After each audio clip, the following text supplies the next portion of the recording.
राधे राधे, जय श्री कृष्णा। कैसे हैं आप सभी भक्तों का मेरे चैनल में बहुत बहुत स्वागत है। तो देखिए आज की वीडियो आषाढ़ मास की कृष्ण पक्ष की योगिनी एकादशी की व्रत कथा की होने वाली है, जो 2025 में 21 और 22 जून को रखा जाएगा व्रत। तो कथा इस प्रकार है। धर्मराज युधिष्ठिर ने भगवान श्री कृष्ण से कहा, हे माधव, अब आप कृपा करके मुझे आषाढ़ मास के कृष्ण पक्ष की एकादशी के महात्म्य, विधि विधान आदि को इनके नाम सहित बतलाइए। इससे आगामी पीढ़ियां इस एकादशी के बारे में शास्त्र सम्मत जानकारी प्राप्त कर सकेंगी। भक्तवत्स भगवान श्री कृष्ण बोले, हे राजन, आषाढ़ मास के कृष्ण पक्ष की एकादशी का नाम योगिनी एकादशी है। समस्त पापों को क्षय करने वाला और इस लोक में सभी सुख और अंत में मोक्षदायक है। इस एकादशी का व्रत, योगिनी एकादशी का व्रत करने से देवताओं के दिए गए श्राप तक से मुक्ति प्राप्त हो जाती है। पुराणों में वर्णित एक कथा मैं आपको सुनाता हूँ, आप उसे ध्यानपूर्वक सुनिए। स्वर्गलोक में इंद्र की अलकापुरी नाम अत्यंत भव्य और रमणीय नगरी है। इसमें यक्षों का राजा कुबेर एवं भव्य भवन में रहता था। कुबेर प्रबल शिव भक्त था और प्रतिदिन प्रातःकाल शिव जी की पूजा आराधना किया करता था।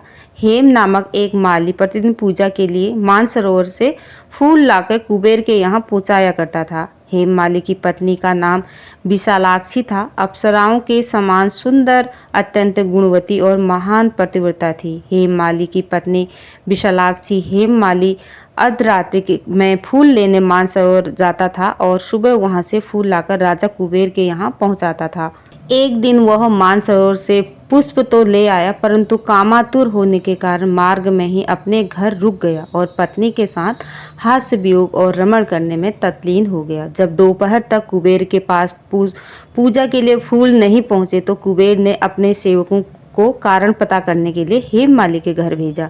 सेवकों ने राजा कुबेर को आकर बताया कि वह पापी तो काम के वशीभूत होकर अपनी स्त्री से हास्य वियोग तथा रमण करने में लगा है। यह सुनकर कुबेर ने क्रोधित होकर हेम माली को बुलाकर लाने की आज्ञा दी। हेम माली भय से कांपता हुआ कुबेर के सामने उपस्थित हुआ। उसे देखकर क्रोध के मारे कुबेर के नेत्र लाल हो गए और फिर कहने लगा, अरे पापी नीच कामी, तूने मेरे पूजनीय ईश्वरों के भी ईश्वर श्री शिवजी महाराज का अनादर किया है। इसलिए मैं तुझको श्राप देता हूँ कि तू स्त्री का वियोग सहेगा और मृत्यु लोक में जाकर कोढ़ी होगा। कुबेर के श्राप के कारण वह माली स्वर्ग से पृथ्वी पर जा गिरा और उसी क्षण कोढ़ी हो गया।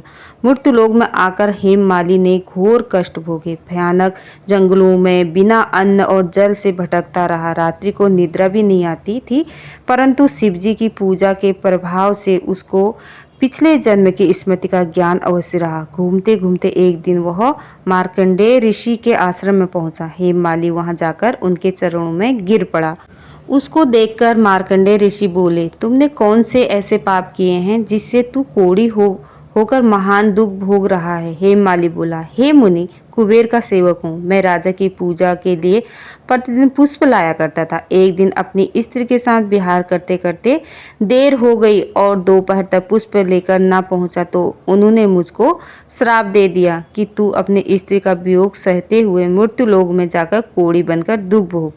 इससे मैं कोढ़ी हो गया हूँ और महान कष्टों को भी भोग रहा हूँ। आप कोई ऐसा उपाय बतलाइए जिससे मेरी मुक्ति हो। हेम माली की यह व्यथा सुनकर ऋषि बोले, तूने मेरे सन्मुख सत्य वचन कहे हैं, इसलिए मैं तेरे उद्धार के लिए एक व्रत बताता हूँ। यदि तू आषाढ़ मास के कृष्ण पक्ष की योगिनी नामक एकादशी का विधि पूर्वक व्रत करेगा तो तेरे समक्ष पाप नष्ट हो जाएंगे। इस पर हेममाली बहुत प्रसन्न हुआ।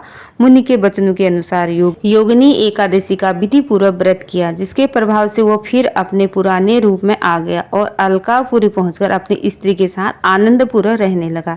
हे राजन, इस योगिनी एकादशी की कथा पढ़ने अथवा सुनने का फल भी 88 सहस्त्र ब्राह्मणों के भोजन कराने के बराबर है, जबकि इसका व्रत करने पर तो समस्त पाप दूर होकर अंत में स्वर्ग की प्राप्ति होती है। तो बोलो राधे राधे, योगिनी एकादशी की जय, एकादशी मैया की जय। राधे राधे दोस्तों, यही थी छोटी सी वीडियो पसंद आती है तो लाइक करना, शेयर करना, कमेंट करना, मेरे चैनल को सब्सक्राइब करना। Thank you.